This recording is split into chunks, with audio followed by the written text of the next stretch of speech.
Hello my dear students, मैं प्रशांत मिश्रा, आपका physical education teacher. आपकी अपनी क्लास फिजिकल एजुकेशन क्लासेस में आपको स्वागत करता हूं। हम लोग पढ़ रहे थे unit 3 physical fitness wellness and life style. Last day हम लोगों ने पॉजिटिव लाइफ स्टाइल के बारे में इन्फॉर्मेशन कलेक्ट की थी कि उसकी मीनिंग्स क्या हैं, उसकी इंपॉर्टेंस क्या है। आज हमारा टॉपिक है components of physical fitness, that mean शारीरिक फिटनेस के घटक क्या हैं। आई होप आप लोगों को लास्ट सभी टॉपिक समझ में आ गए होंगे। और किसी भी टॉपिक पे कोई डाउट है तो आप मुझसे लिख लीजिएगा। और मैं एक बात और करना चाह रहा हूँ, जो आप लोगों को जो ये यूनिट पढ़ रहे हैं physical fitness and life style, ये हमारी लाइफ के लिए बहुत ही इंपॉर्टेंट यूनिट है। इसमें कई घटक, कई कंपोनेंट्स ऐसे हैं जो हम लोग अपनी लाइफ में यूज़ करते हैं। ठीक है, आइए स्टार्ट करते हैं आज का topic, components of physical fitness, that mean शारीरिक फिटनेस के घटक क्या हैं।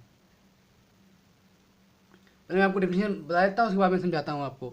डिफिनेशन है आपकी, physical fitness has various components, different sports activities and physical activities develop each component is varying amounts. For example, sports that include constant movements such as swimming and running improve heart and lungs efficiency, whereas gymnastic improves flexibility.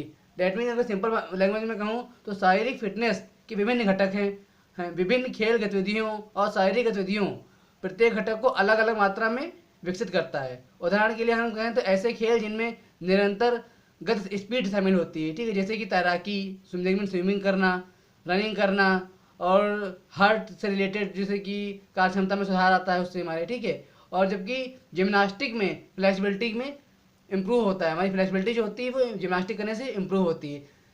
Next हमारा देखिए, there are 5 physical fitness component are there. शारीरिक physical fitness के कितने 5 components हैं, 5 घटक हैं। First है आपका स्पीड। स्पीड मतलब होता है गति, आप सभी लोग जानते हैं स्पीड मतलब होता है तेजी या गति। स्पीड में क्या है आपका, it is ability for perform movement at a faster rate, और it is the ability to perform movement in a short period of time and sport. Example, participating with faster rhythm, speed endurance, repetition method, acceleration runs etc. That mean जो गति है तो यह गति तेज गति से आंदोलन करने की क्षमता या थोड़े समय के अंतराल में आंदोलन करने की क्षमता की, और खेल जैसे कि टीवी हो गई, तेज लय हो गया, गति धीरज हो गई, पुनरावृत्ति हो गई, और विधि त्वरण रन आदि जैसे साथ में अभ्यास करना हो गया। अगर सिंपल लैंग्वेज में बता दूं तो गति जो है या स्पीड जो है, यह गति से आंदोलन करने की क्षमता है जो कि थोड़े थोड़े समय अंतराल पे कैपेसिटी को बड़ा इंक्रीज करती रहती है, ठीक है। नेक्स्ट हमारा स्ट्रेंथ। स्ट्रेंथ हम लोग क्या कहते हैं, सामर्थ्य क्या है, हमारे अंदर क्या स्ट्रेंथ है। आप लोगों ने देखा सुना होगा कि वो कोई प्लेयर है या फिर कोई स्टूडेंट है, आप ही हैं, तो आपके अंदर कोई स्ट्रेंथ होती है। हर पर्सन के अंदर कोई ना कोई स्ट्रेंथ होती है। आइए देखते हैं, it is an ability of muscle to overcome और to act against resistance exercise, push ups etcetera, and strength can be divided in 2 parts. यहाँ पे स्ट्रेंथ का मतलब क्या है फिजिकल फिटनेस में, सामर्थ्य प्रतिरोध क्षमता जो है, व्यायाम है, पुशअप्स है आदि को दूर करने या कार्य करने के लिए मांसपेशियों की क्षमता बढ़ाता है। ये यहाँ पे स्ट्रेंथ का मतलब मसल्स से है, ठीक है। ये फिजिकल फिटनेस में आपको स्ट्रेंथ कहाँ बढ़ती है, मसल्स में बढ़ती है। और इसके शक्ति के 2 प्रकार के होते हैं। फर्स्ट है आपका डायनामिक स्ट्रेंथ, देन सेकंड है आपका स्टैटिक स्ट्रेंथ। आइए डायनामिक स्ट्रेंथ देखते हैं। डायनामिक स्ट्रेंथ को हम लोग कहते हैं गतिशील शक्ति, ठीक है।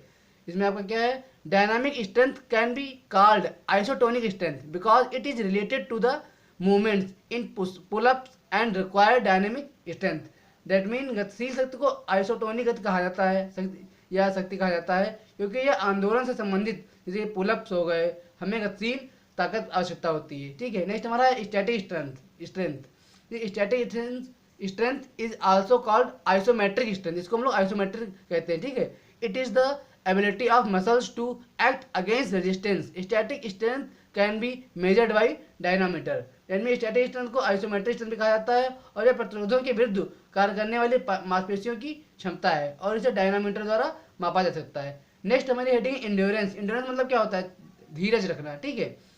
आपको बहुत इंपॉर्टेंट टॉपिक है आपका इसमें फिजिकल फिटनेस में, इंड्योरेंस, ठीक है।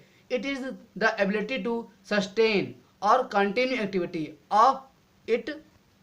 it is the ability to rest fatigue. It is one of the important components for middle and long distance races, and it is required for almost all major games like football, hockey and basketball. इसके definition थी आपकी endurance, धीरज की। और simply मैं कहूँ तो यह गतिविधि को बनाए रखने या जारी रखने की क्षमता है, जो थकान को दूर करने की क्षमता है।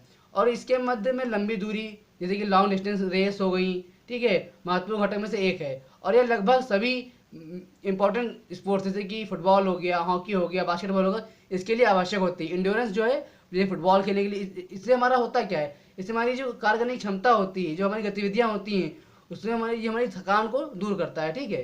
नेक्स्ट हमारा लचीलापन, हम लोग कह सकते हैं फ्लेक्सिबिलिटी, ठीक है। It is the capacity of a muscle to extend without any damage.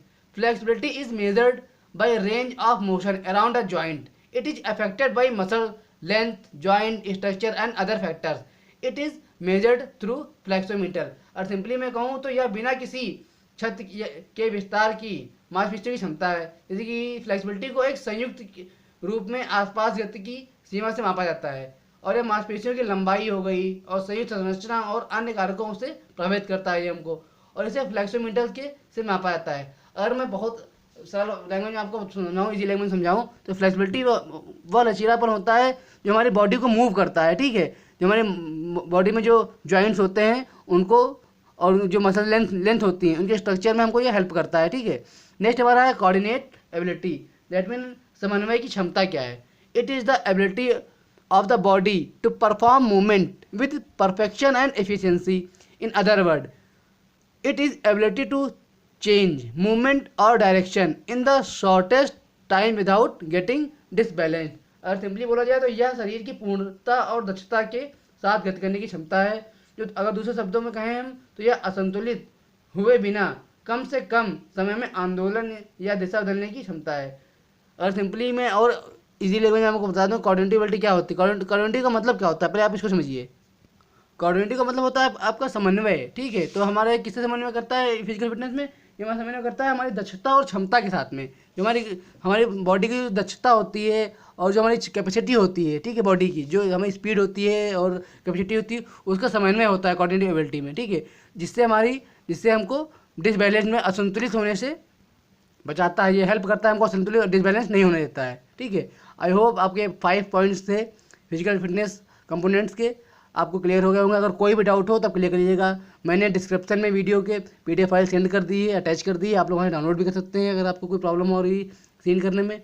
मैंने कुछ क्वेश्चन दे दिए हैं। फर्स्ट क्वेश्चन आपका what do you mean by endurance, endurance क्या है, ठीक है। नेक्स्ट है आपका व्हाट इज फ्लेक्सिबिलिटी, फ्लेक्सिबिलिटी क्या है। How many type of strength explain it, that mean strength के प्रकार क्या क्या है, टाइप क्या क्या है, कितने भागों में इनको डिवाइड किया गया है, आपको उसको एक्सप्लेन करना है। नेक्स्ट आपका discuss about any 3 component of physical fitness, physical fitness के आपको 3 कंपोनेंट्स को आपको एक्सप्लेन करना है, ठीक है। और कोई भी डाउट हो किसी भी टॉपिक पे तो आप मुझे पूछ लीजिएगा। मैं आपको बार बार बोल रहा हूँ कि ये जो हमारा चैप्टर है यूनिट 3, ये हमारी लाइफ के लिए बहुत ही इंपॉर्टेंट है। और एक बात मैं और बोलूँगा कि इसमें ऑनलाइन स्टडी चल रही है, आप लोग घर पर बैठ के स्टडी कर रहे हैं, आप लोग क्लास को सीरियस लीजिए, क्योंकि कोरोना की वजह से बहुत ही ज़्यादा इफेक्ट पड़ रहा है स्टडी में आप लोगों को, मैं जान रहा हूँ।